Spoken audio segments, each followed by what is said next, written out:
मुझे लग रहा था कि मेरा AI automation system almost ready है।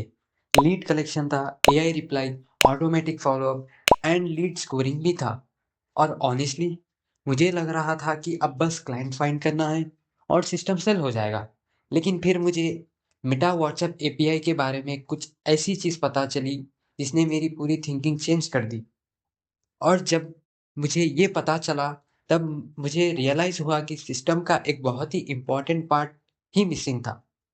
और इसी वजह से मुझे पूरा प्रोडक्ट दोबारा रीथिंक करना पड़ा। अगर आप चैनल पर नए हो, मैं एक स्टूडेंट हूँ जो एआई सिस्टम बिल्ड कर रहा हूँ और ट्राई कर रहा हूँ अपना पहला क्लाइंट लाने का।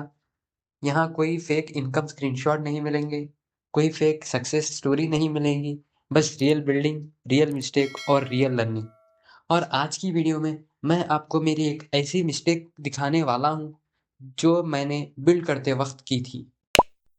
जब मैंने पहला वर्जन बिल्ड किया था, मेरे दिमाग में एक सिंपल आइडिया था। इंस्टीट्यूट ओनर व्हाट्सएप ओपन करेगा और इजीली देख लेगा कि एआई स्टूडेंट को क्या रिप्लाई कर रहा है, कौन सी लीड इंटरेस्टेड है, कौन सी लीड फॉलोअप डिजर्व करती है, और सब कुछ सिंपल और ट्रांसपेरेंट होगा। एटलीस्ट मुझे ऐसा ही लग रहा था।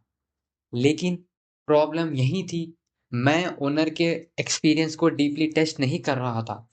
मैं फीचर्स बिल्ड करने में बिजी था, लेकिन कस्टमर एक्चुअली प्रोडक्ट को कैसे यूज़ करेगा, मैं उसके बारे में उतना नहीं सोचा। जब मैं फ्री ट्रायल के लिए सिस्टम प्रिपेयर कर रहा था, तब मैंने मेटा डेवलपर सेटअप को और डीपली एक्सप्लोर करना स्टार्ट किया।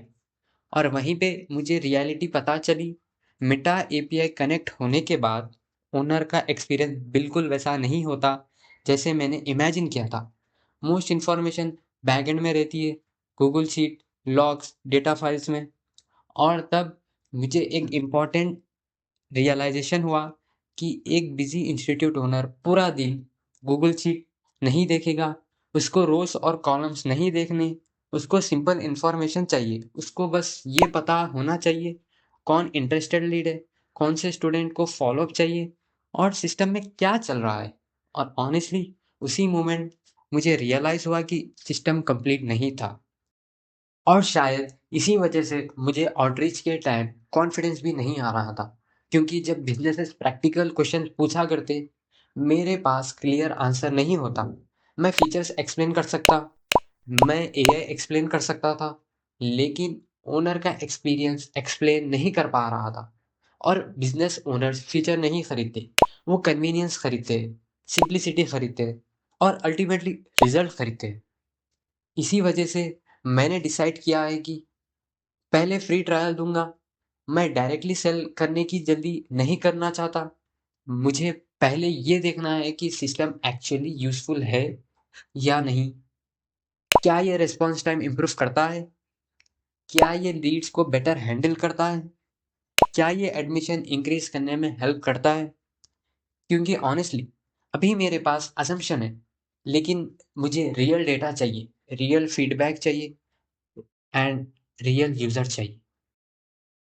और इसी रियलाइजेशन के बाद मैंने डिसाइड किया डैशबोर्ड बिल्ड करने का। अब ओनर को गूगल शीट ओपन करने की ज़रूरत नहीं होगी, सब कुछ एक जगह दिखेगा। और सिर्फ डैशबोर्ड ही नहीं, मैं कुछ और फीचर्स भी ऐड कर रहा हूँ, जैसे कि human take over, live chat visibility और बेटर लीड मैनेजमेंट, ताकि सिस्टम रियल बिजनेसेस के लिए और भी प्रैक्टिकल बन सके। अभी भी मुझे नहीं पता कि बिजनेसेस इसके लिए पे करेंगे या नहीं। अभी भी मुझे नहीं पता कि ये एडमिशन इम्प्रूव करेगा या नहीं।